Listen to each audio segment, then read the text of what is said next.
Grupo Jiménez Batista presenta Conversando con José Dolores Internacional. Presentamos las palabras bendecidas. Jesús, me estás sanando. Jesús, me estás sanando. Por tu misericordia. Tú, Jesús, me estás sanando. Jesús, me estás sanando. Jesús, me estás sanando. Por tus benditas llagas. Tú, Jesús, me estás sanando.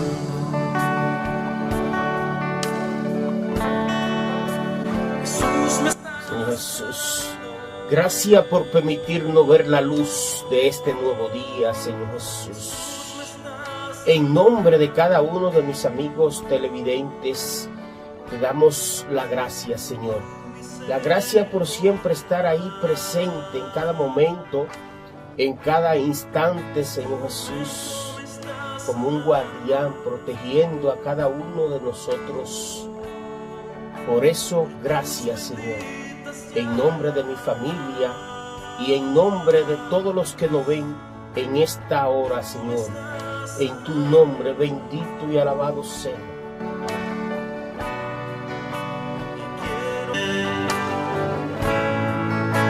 Que tú me estás sanando.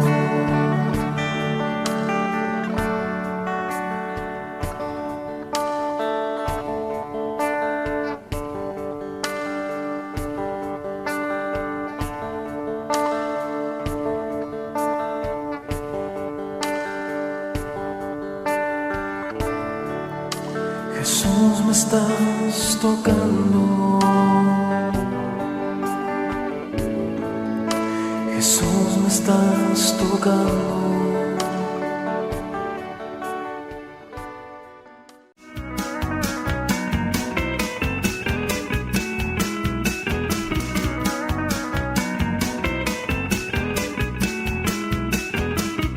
Iniciando el día.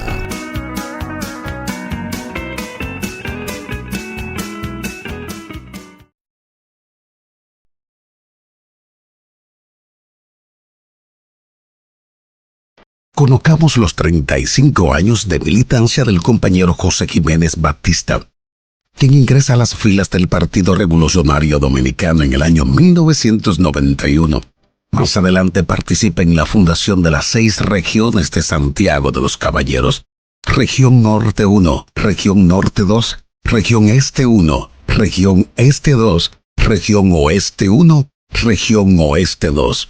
Más adelante el compañero José Jiménez Batista es seleccionado como presidente de la Juventud del Bloque Institucional Socialdemócrata, partido fundado por el doctor José Francisco Peña Gómez, donde presidido en Santiago por el compañero Pepe Claudio Cabrera, ex síndico de Santiago. Y para las elecciones del año 1994, el compañero José Jiménez Batista es designado por los partidos BIS y Revolucionario Dominicano como supervisor ante todas las mesas electorales del municipio de Santiago de los Caballeros, y para las elecciones del año 1998 participa como presidente de colegios electorales, elecciones donde resulta electo el compañero Héctor Grullón Moronta, alcalde del municipio de Santiago de los Caballeros, y el doctor José Rafael Abinader, senador de la provincia de Santiago. Para las elecciones presidenciales del 2000, fue designado coordinador adjunto de la Juventud, donde fue electo el compañero Hipólito Mejía Domínguez, presidente de la República Dominicana.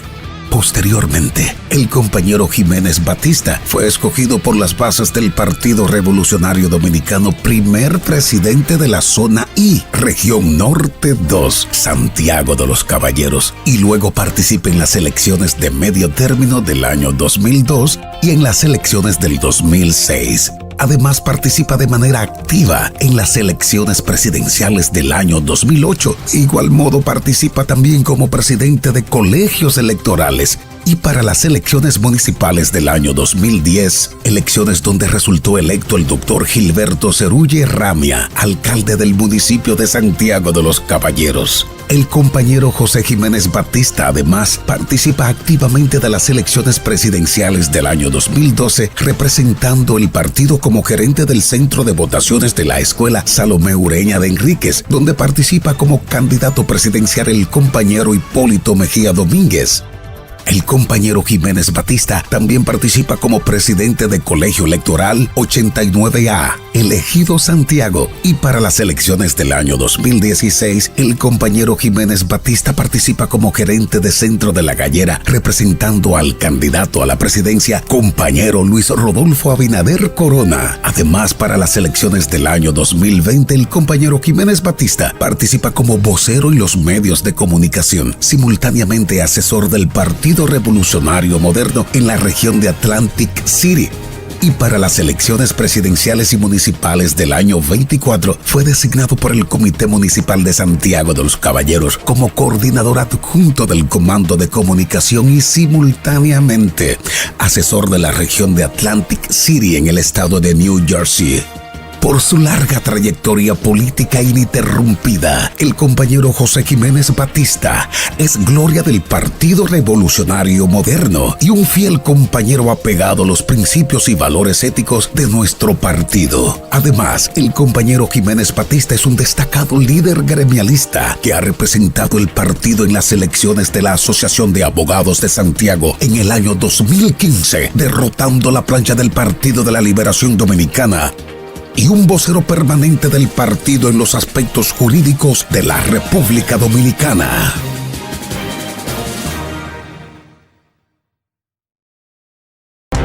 Conversando con José Dolores. Esta es nuestra opinión.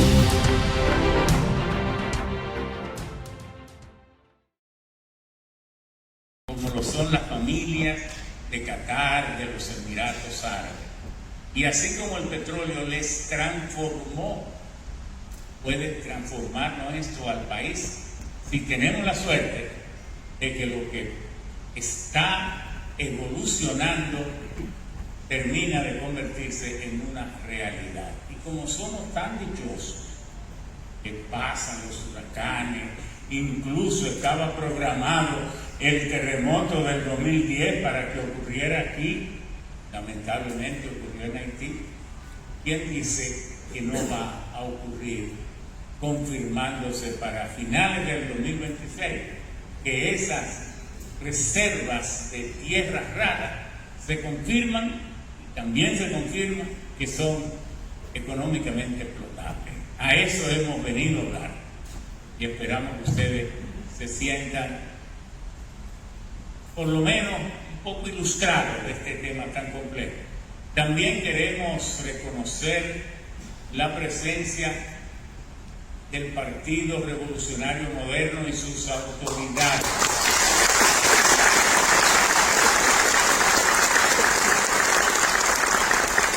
De su presidente, que fue a mí que se me ocurrió que él debía ser el presidente para que en Santiago hubiera una dirección.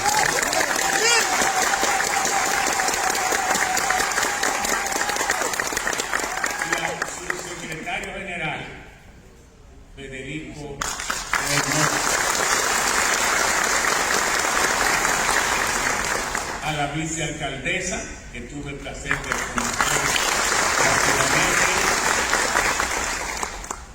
y a distinguidas personalidades que hemos encontrado por acá, que ha sido muy placentero, amigos, científicos, porque por aquí está Chiqui Liriana, que es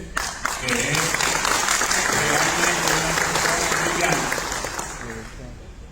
y mi amigo Rubén de la televisión y otros más. Y me puedo mencionar lo que me voy a encontrar, amigos de La Vega, lo que me voy a encontrar es un problema. Vamos, ¿qué son las tierras raras y para qué sirven? Esta conferencia ocurre en un momento tan enrarecido en el mundo, con tantos flujos que están irrumpiendo y haciendo trizas la estabilidad que predominaba antes en la geopolítica global.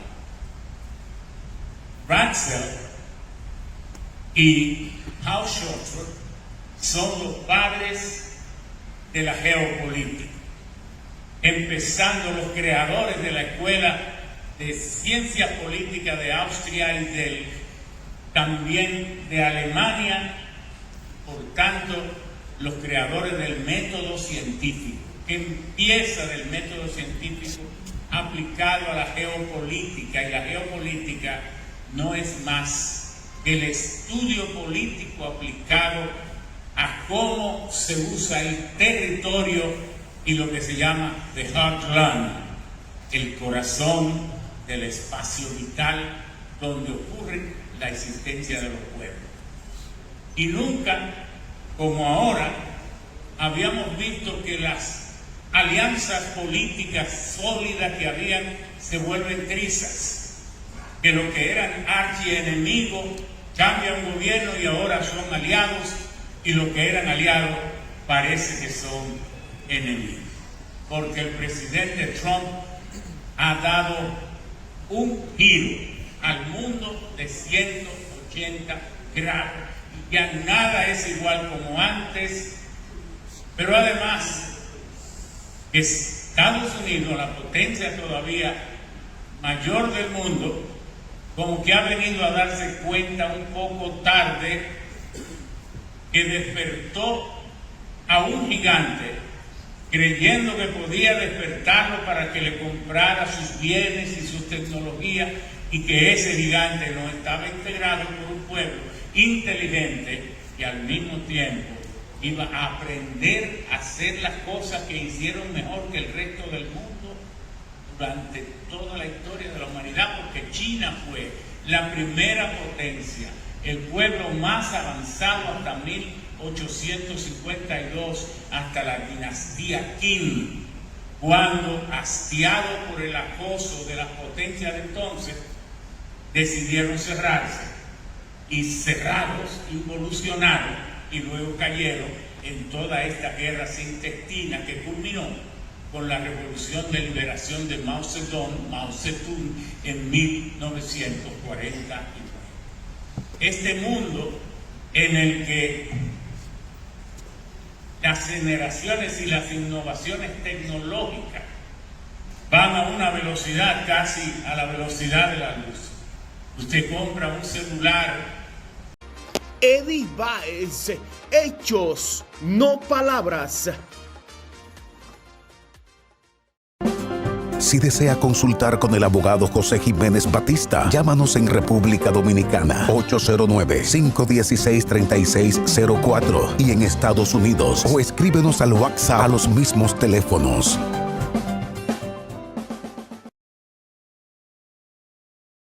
Y no de tanto dinero, de que 80, 90 mil, porque el año que viene ya usted querrá otro. Porque los cambios, las generaciones tecnológicas se suceden cada luna nueva. Total, y me excusan esto que voy a decir, pero es para aplicarle el amor propio. Total, dando 80 y 90 mil pesos por un teléfono para nada más aprender a usar el 5%, porque el otro se lo saben los nietos y los hijos. Ven cómo se usa esto. Nada, porque no le dedicamos, pagamos el dinero para llantar y hacer bufonería, pero entonces no le dedicamos el tiempo suficiente para aprender a usar ese instrumento poderoso que si se han hecho estudios que si tan solo supiéramos usar eficazmente el 60% de los que tenemos teléfono, lo supiéramos usar eficazmente, el mundo sería mucho más avanzado de lo que es. Pero damos 80,000 pesos para guardiar y allá está. Entonces, ese mundo en que vivimos hoy está dominado no por la abundancia de petróleo ni de gas como era antes. Está dominado por unos microorganismos nanométricos que son los semiconductores, los microchips, o los circuitos integrados. Y para fabricar esos instrumentos mágicos, prácticamente mágicos, se necesitan los 17 elementos que son el cerio, el difrocio, el europio, el herbio, el gadolinio, el holmio, el lutecio, el lantano, pero también el neodimio, el praseodimio, el prometio, el samario, el tulio, el talio, que vamos a ver para qué sirve cada uno de ellos. Primero, como todo el mundo tiene algún tipo de crítica o consideración sobre la actividad minera, vamos a aclarar varias cosas. Porque este país parece ser que una de sus grandes fuentes de riqueza va a ser la minería. Ya lo ha sido, pero lo será mucho más. Porque todos conocemos la mina de Falconbridge, antes la Rosario y ahora Barrick Gold, Comidón, minas que le generan al país 2.500, 3.000 millones de dólares. Pero no nos hemos dado cuenta que en el grueso de nuestras 2/3 partes de la isla, que es lo que nos toca, 48.500 kilómetros cuadrados, no hay una sola mina extrayendo metales, una sola mina de gran valor en la cordillera central.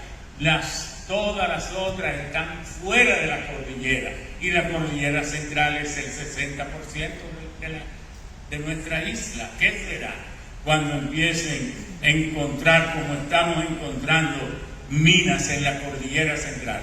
Porque esta de la Rosario, este oro, este níquel, todo, están en un ramalito que se llama la Sierra de Paudú. Cuando usted viene hasta Santiago, hacia Santiago, y llega a la entrada de San Francisco, usted dobla para allá. Ahí empieza la Sierra de Yamasá y termina en Monte Plata. Eso no es la cordillera central. La cordillera central todavía no tenemos una sola mina. Y la otra, la que había, la Alcoa, donde ahora vamos a tener las tierras raras, eso pertenece a la Sierra de Bauru, pertenece a otra formación. Entonces, ahora es que vamos a tener minas, ahora es que podemos ser mineros, pero antes que eso debemos comprender qué es la minería y qué ha pasado con la minería. Cuando Dios expulsó al hombre del Edén, la Biblia registra que le dijo: vayan a aprovechar el mundo que les he preparado. Entonces se interpretó que debía explotarse como se quisiera, sin ningún miramiento. ¿Cuál de ustedes, no los jovencitos, los que tuvieron edad, algún día sintió hace 40 años algo en favor o en defensa del medio ambiente? No, porque ustedes, los niños, los de más edad, salían a tirarle piedra a los sapos y a los lagartos y a la cigüita. Eso es la verdad. Ninguno de ustedes tenía ningún sentimiento ecológico ni ambiental.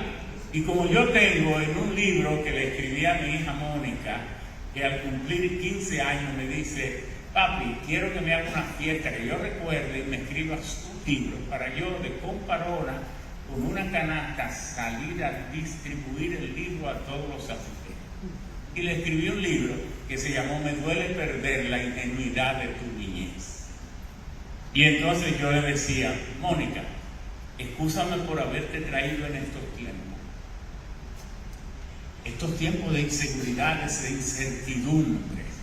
Me hubiera gustado como traerte en el medioevo, cuando uno se acostaba a orilla de los caminos, extendía el brazo y en la yema del dedo dejaba depositar una gota de rocío, para ver en él la descomposición de los colores en el arco iris más íntimo y más bello de la vida. Eso es lo que yo quería.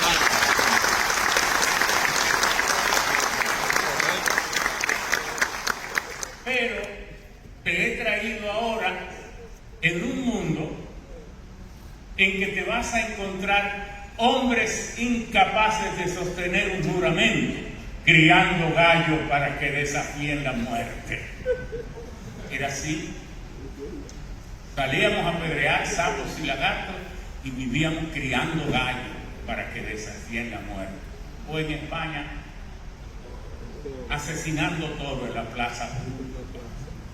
Entonces, ¿cuándo fue que la humanidad, hasta los científicos, se dieron cuenta que estábamos equivocados? La misma ciencia. Fue en 1982 que Ivan Paul, un científico de la NASA, hacía investigaciones paralelas y empezó a escribir artículos diciendo que la atmósfera, antes se creía que la atmósfera se iba enfriando, y fue él el primero que dijo: no se va enfriando, pero en 1982 se va calentando. Y por eso que las Naciones Unidas y muchos científicos empezaron a interesarse, y entonces en Toronto, Canadá, en 1988, las Naciones Unidas convocó a los jefes de Estado, que fueron 68, y jefes de gobierno, para alertarle que el planeta iba entrando en cierto grado de peligro y que había que cambiar el enfoque global de nuestro planeta, que había que cambiar el enfoque sobre la atmósfera, sobre los océanos, el enfoque sobre la Tierra y la actitud de nosotros los seres humanos, porque había dos tipos de cambios que ocurren en el planeta. Unos son antropogénicos, creados por el propio hombre, y otros son propios de la propia naturaleza, la propia naturaleza, porque los ciclos, los glaciares, las épocas de hielo, en muchísimas instancias históricas en el pasado, nuestro planeta se ha visto sumido en épocas de hielo, y hace 7.000 años que ocurrió, pero además las hecatombes que ocurrieron hace 60.000 años, cuando en Yucatán golpeó un meteorito de 300 metros de diámetro, que levantó una polvareda tan profunda que opacó el sol por 7 años, y entonces todo lo vivo casi murió. ¿Qué quiero decir con esto? Que fue en 1988 que se creó el IPCC, el Panel Internacional sobre Cambio Climático. Fue los otros días, 1988, hace 36 años. Antes no nos preocupábamos por eso y la minería era realmente cruel, pero Galeano habla en su libro Las Venas Abiertas de América que se sacó suficiente plata de el Potosí de Bolivia que podemos dar 7 vueltas en un aro de 2 centímetros de diámetro a la circunferencia de la Tierra. ¿Y quién se dolió por esos mineros que apenas se les entregaba un paquete de hoja de coca? Porque la coca hace mucho más lento el metabolismo humano y entonces permite que usted a esas alturas pueda vivir, porque requiere mucho menos oxígeno. Bueno, entonces, después del 1988, en que se creó el International Panel on Climate Change, el panel internacional sobre cambio climático, entonces vino, muchos de ustedes lo recuerdan, en 1992, la cumbre de la Tierra en Río de Janeiro, donde 108 jefes de Estado y de gobierno convocados por las Naciones Unidas y por el mundo entero dieron el grito de alerta, y de ahí para acá es que los países han empezado a redactar y a aprobar leyes de impacto ambiental y sobre los recursos naturales. ¿Qué decía la Constitución de 1966? Que el aprovechamiento del subsuelo tiene prioridad sobre cualquier otro uso de la tierra.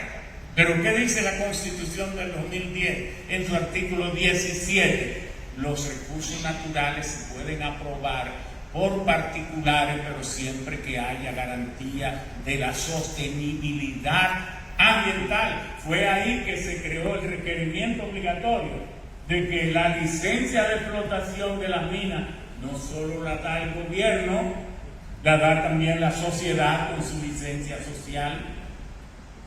Entonces, es de 1992 para acá que ha habido sensibilidad. Nosotros fuimos, humildemente, el Banco Central, en 1978, fuimos, creo que, la primera persona que fue a Trondheim, la universidad que es compartida con Noruega y con Suecia, a estudiar recursos naturales y fenómenos del cambio climático. Nadie había oído hablar de eso.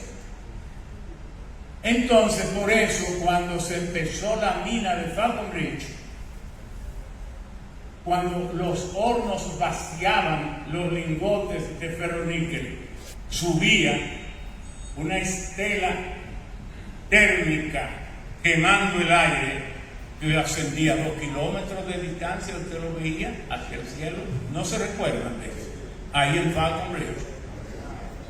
Pero el gobierno lo aceptó como cosa buena, pero tampoco la iglesia se pronunció, ni ninguna iglesia, ni nadie. Eso no le molestaba a nadie. Eso empezó a molestarnos. Y qué bien que nos moleste. Y porque ¿qué es lo que está pasando ahora? Que el 20% de la biodiversidad está en amenaza de extinción a consecuencia del cambio climático. Pero también el 40%, el grosor de los cielos árticos se ha reducido en 40% al principio de este mismo año. Se han reducido en 40%. En los últimos 50 años ha aumentado la concentración de CO2 en la atmósfera en un 30%. En un 30% en el último siglo. Los océanos y los mares han ascendido de nivel en 0.19 metros y va a acelerarse eso. Porque si Estados Unidos, como quiere Trump, toma Groenlandia que tiene 2.1 millones de kilómetros cuadrados, pero que tiene de 2.000 y en algunos lugares 3.000 metros, todo en unos glaciares eternos, casquetes polares.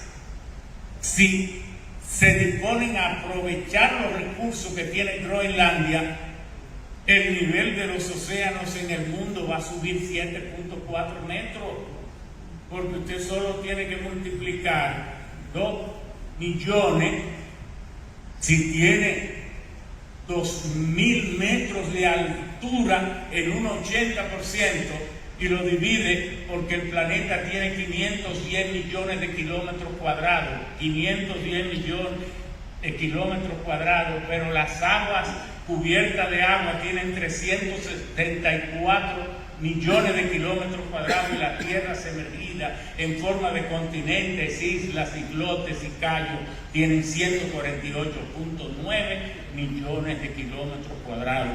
Usted divide los 9.4 billones. Estás viendo Iniciando el Día por Galaxia, Canal 42. Eddie Baez, hechos, no palabras.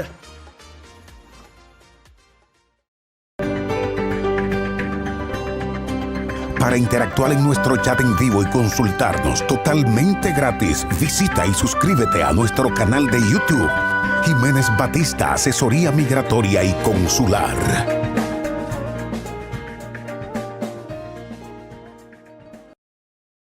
De toneladas que tiene Groenlandia de hielo, entre 364, y le da que el nivel de los océanos va a subir. Santo Domingo se irá en gran parte, definitivamente San Pedro de Macorís, Nagua, Barahona. Vamos a ver qué mundo vamos a tener. Pero además,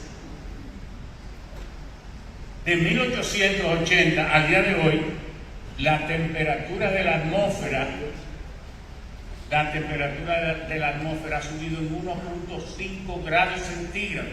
La atmósfera debe tener 14 grados centígrados de manera estable, porque la constante solar, según la NASA, que es la cantidad de calor que nos envía el Sol en forma de ondas electromagnéticas, es de 1368 watts por metro por segundo. Quiere decir que el Sol nos da en 12 horas que nos exponemos al Sol tanta energía como toda la electricidad que producen todas las plantas generadoras del planeta entero.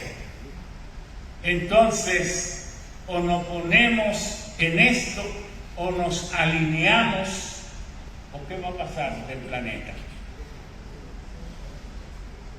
Reflexionen, porque no dejen que sea el otro el que le resuelva el problema, porque entonces usted lo que quiere es estar en un ataúd. Actívese y no mande al otro, mándese a usted. Y digamos eso para todos, porque así es que el mundo puede. Bueno, seguimos. La generación de energía es el principal generador. El 60% de las emisiones de CO2 es por la generación de energía.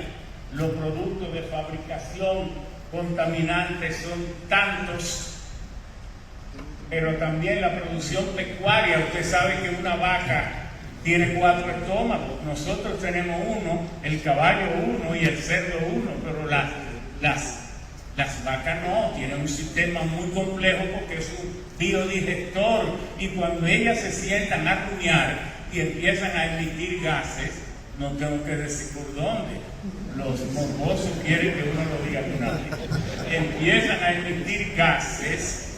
¿Dónde van esos gases? A la atmósfera, pero son 20 veces más nocivos que el CO2. Entonces, y tanto que nos gusta la carne de res, tanto que nos gusta. La energía en los edificios. ¿Sabía usted que de todo el consumo de la electricidad de este país y cualquiera, son los acondicionadores de aire los que consumen el 55%? Si no usáramos acondicionadores de aire, no habría crisis eléctrica.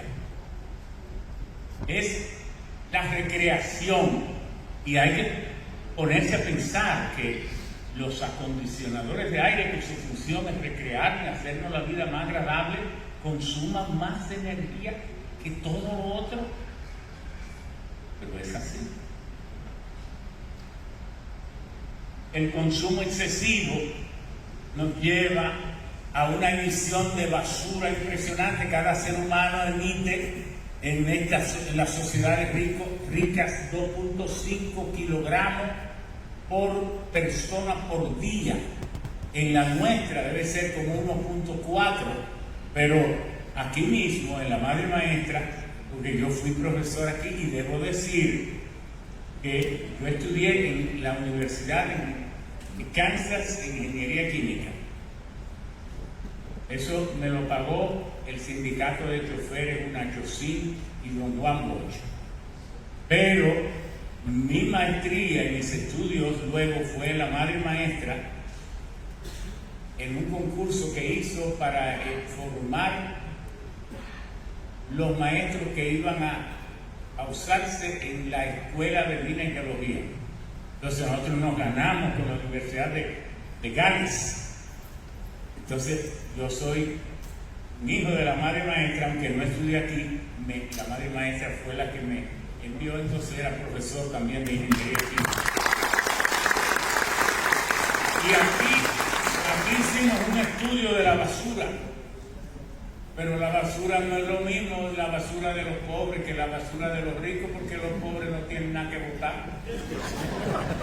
Nada. Lo que tiran es pedazos de palo y tontería y disparate. La basura rica en componentes orgánicos es la de la clase media hacia arriba. Por eso cuando usted habla de basura, tiene que aclarar. Se habla de la basura como un conjunto. ¿Qué grupo? Por eso es que es tan importante clasificarla. Vivimos la era del plástico. Y gracias a Dios que vivamos en la era del plástico. ¿Por qué? Porque los plásticos nos han salvado los bosques, porque antes los bosques sostenían todo, eran la leña, eran el carbón, eran la madera para los muebles, para las casas, para hacer los puentes, era todo. Pero los plásticos son el 80% de los utensilios, de decoraciones, telas, textiles, impresionante. Pero los plásticos no hacen daño, somos nosotros por sucios. Tiramos los plásticos no se tiran ellos mismos, somos nosotros que los tiramos. Entonces el plástico es inocuo, viene del petróleo, el 12% del petróleo se usa para plástico, pero nunca crea que los plásticos van a desaparecer, porque dejar de usar los plásticos sería volver a la madera, volver al papel, volver al cartón. Igual que, ¿qué quiere usted? Plástico. Eso era como cuando se descubrió el petróleo en nivel comercial en 1859 en Titusville, Pensilvania. Salvaron las ballenas porque las ballenas estaban siendo extintas, porque era con las grasas del cachalote que nos alumbrábamos en las casas y en las calles, porque la grasa del cachalote de las ballenas, cuando arde, perfuma el ambiente y no produce hollín. Entonces el petróleo se procesaba exclusivamente para extraer queroseno, y por muchos años todo el resto se tiraba a los ríos. De manera que sí se puede una minería responsable. Y de hecho, ya no es verdad que ninguna, y esto lo digo de gratis, que en Barry Gold que esté contaminando ningún río. Eso no es posible ya. Porque ¿quién va a estar produciendo 1.500, 1.600 millones de dólares contaminando un río que él sabe que va a encontrar o un revolucionario, un loco, un grupo, que le cierre la mina? No es eso lógico. Claro, entonces ya eso no se hace. Pero ¿por qué hice esta introducción? Porque todavía predomina la mentalidad. Antes de 1992 todavía predomina la creencia de que no existe una minería responsable. Pero ¿qué son las tierras raras? Son unos minerales que se descubrieron por los 1757. Un señor llamado Axel Arrhenius encontró una piedra muy docto, muy diestro en mineralogía, muy pesada y muy negra, no sabía qué era y se la envió a su amigo en Finlandia, en Helsinki, analízala. Y allí descubrió que esa piedra, que tenía berilio y muchos otros elementos conocidos, pero tenía otros desconocidos. Y entonces se le pusieron tierras porque eran unos minerales como terrosos, como unos óxidos, como que se desgranaban, como que no eran rocas así duras, hasta brillantes. Entonces le pusieron tierra y rara, porque por unos años no supo la humanidad qué hacer con ella. Sabían que existía, pero no podían hacer nada con ella. Entonces, como le dije, Carlos Axel Arrhenius encontró la gadolinita. Pero las tierras raras son sinónimos ¿de qué? De digitalidad. Son sinónimos de avance tecnológico, ahora de tecnología digital. Y en la tierra rara no se pueden hacer los automóviles, porque hace 40 años un automóvil solo tenía 5 semiconductores, y los semiconductores eran muy primarios, porque ¿qué es un semiconductor? El semiconductor es el triunfo tecnológico que ha tenido el hombre cuando ha podido, empezó primero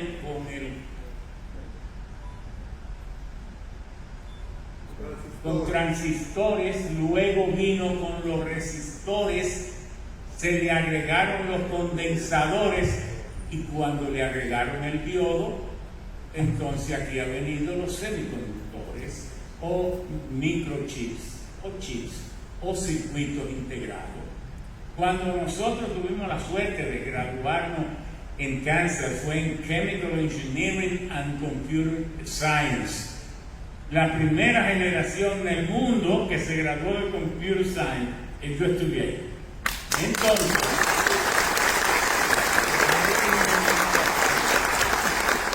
¿pero qué era la computadora? Para tener una computadora, la primera computadora que instaló la madre maestra aquí en un edificio, pero no hacía más de lo que hace esos Computer Science PC, bien completa, con muchos auxiliares, no hacía más de ahí. Pero además era uno que la programaba, porque uno tenía que conocer la assembler language, que era el manejo del binario, del octal, pero se expresaba en forma de Fortran 1, 2, 3, 4, COBOL, INGOL, etc. Era uno el que tenía que decirle, haga esto, haga aquello, haga lo otro. Pero ahora los algoritmos, no lo de Lionel, que de eso no sabe nada. Sí, porque mi amigo Lionel tiene la intelectualidad de cómo se creó la cultura humana. Le huye a las matemáticas y le huye a las cosas científicas y si es lo que sabe, es mucho de todo lo que no sirva para producir. Pero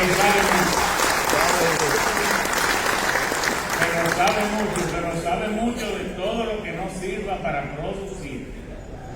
Si usted le habla a él no me habla de minería, ni de energía, ni de computadora, ni de nada, porque el intelectual de antes era el contemplador, al estilo San Agustín, contemplando el mundo, porque cuando Cristo andaba por el mundo, se estima que la población era 300 millones. Cuando Thomas Malthus viene y escribe, ese famoso economista de Cambridge, la demografía de las naciones, donde dijo la población humana crecerá en forma geométrica, pero la producción de alimentos en forma aritmética, y habrá un punto de choque y de paralización. Bueno, la población del mundo era 900 millones. Eso quiere decir que en 1800... Eddie Baez, hechos, no palabras. José Dolores Jiménez Batista, el futuro.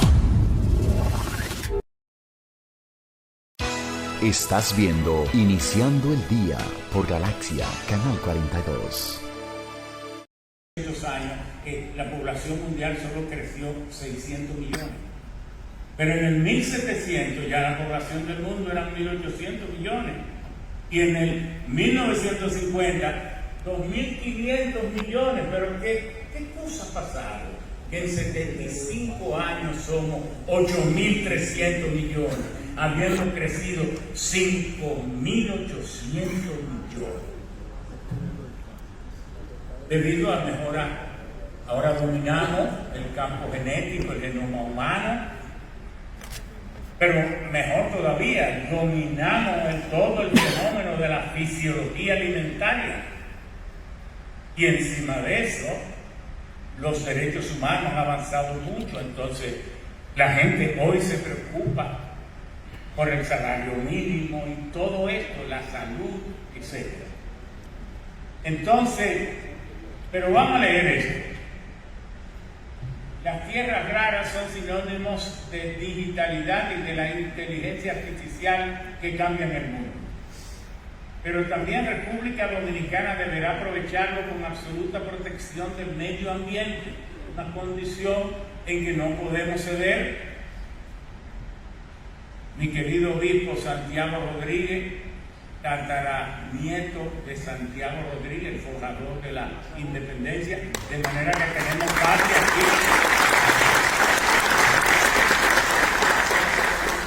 aquí. Y también sabrá el liderazgo nacional al usarlo como usar las tierras raras, que es un instrumento estratégico que tenemos que usar para nuestro provecho. No es para que ningún presidente venga y haga un negocio oculto para ganar las próximas elecciones y endilgarnos la tierra rara, porque de esto es mejor que no se conozca, porque vamos a estar pendientes todos. Y tal vez yo sea el menos ardiente defensor. Porque si Dios vino a vernos y nos puso la mano, como yo creo firmemente que sí, la cobardía no nos va a dejar que nos roben esto, porque no es verdad.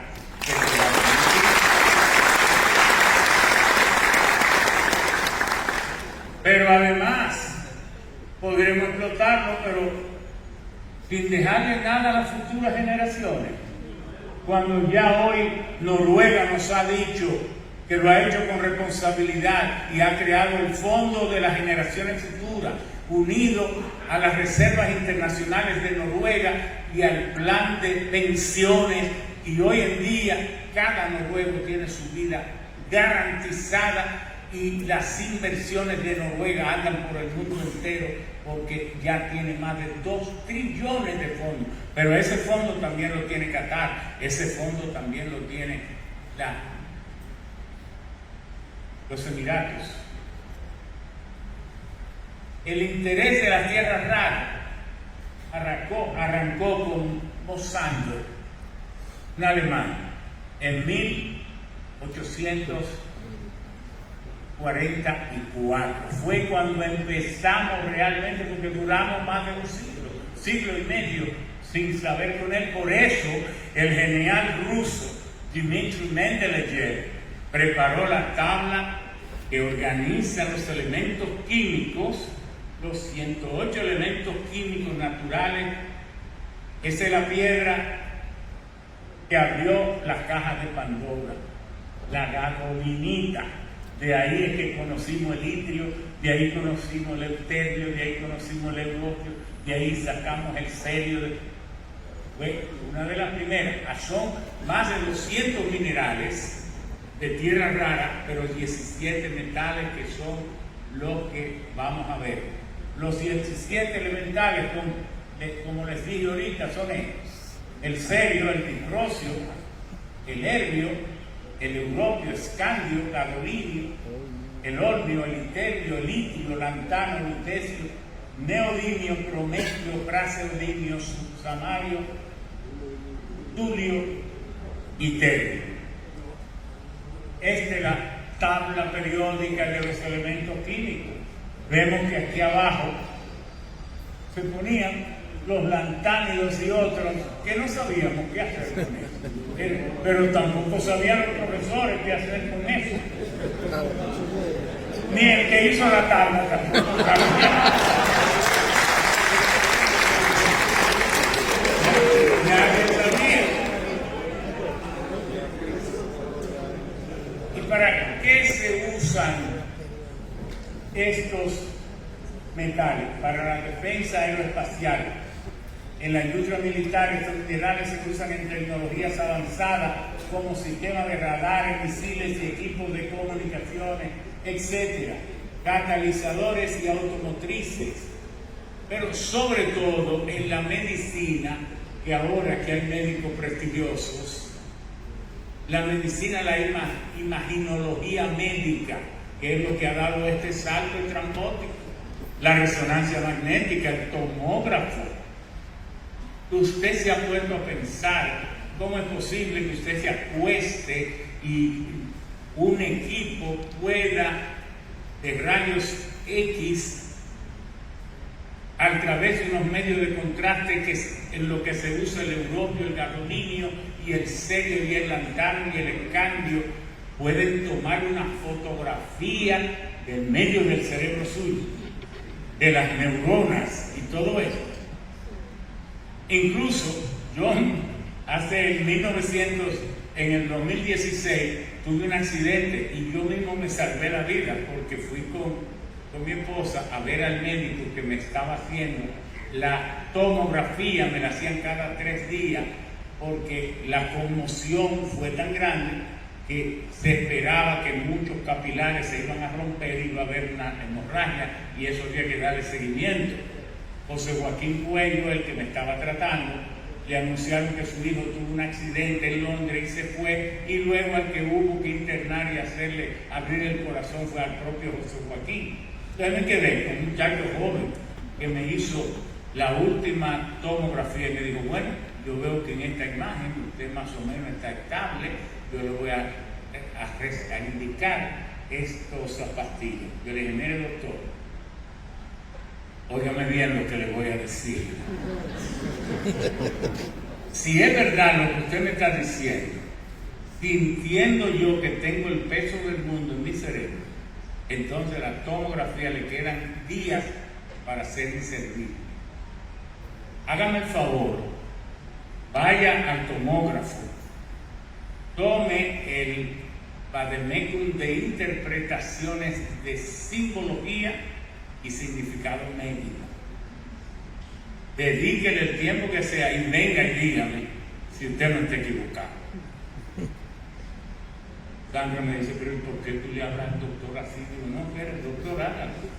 Y él fue, duró como media hora, y cuando vino me dijo: no le puedo ni mirar la cara, todo lo que usted dijo es así.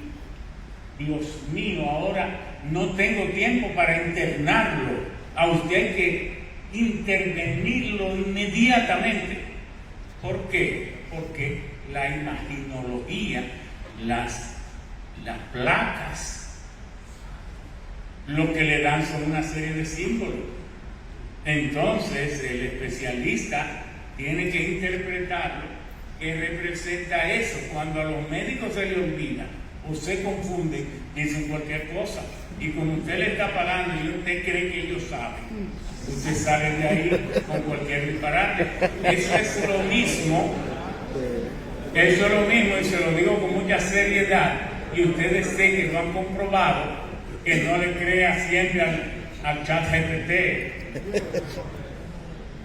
Le dice muchas cosas interesantes, pero a veces le dice cosas que son puro disparate. Entonces usted tiene que saber, para consultar el chat GPT y los instrumentos de inteligencia artificial, porque de lo contrario, el que va a salir diciendo disparate es usted, y diciendo que se lo dijo la inteligencia artificial.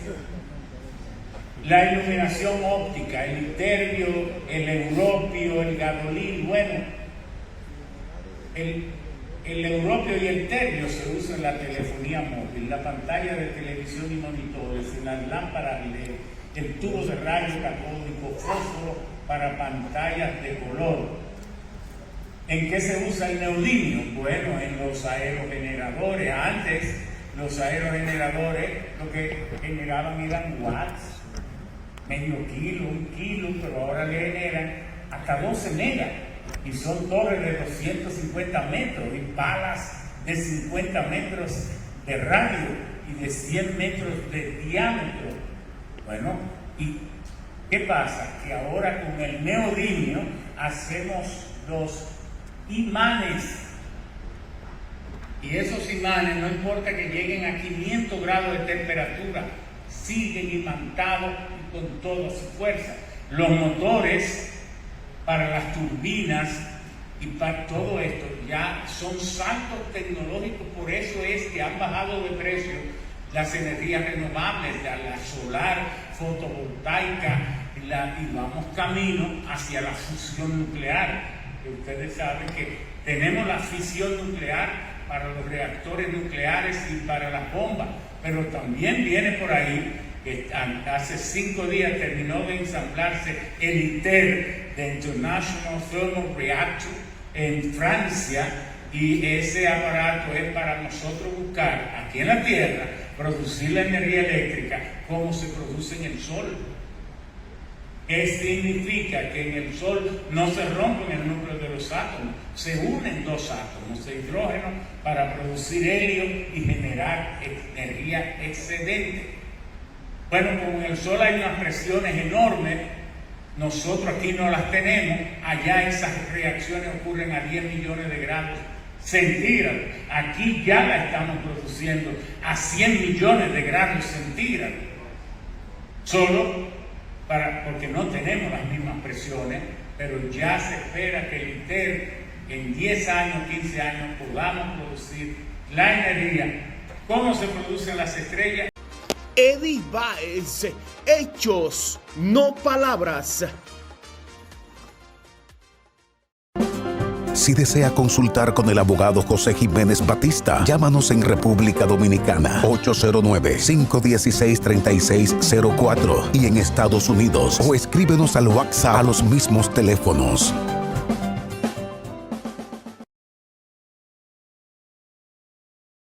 Grupo Jiménez Batista presentó Conversando con José Dolores Internacional.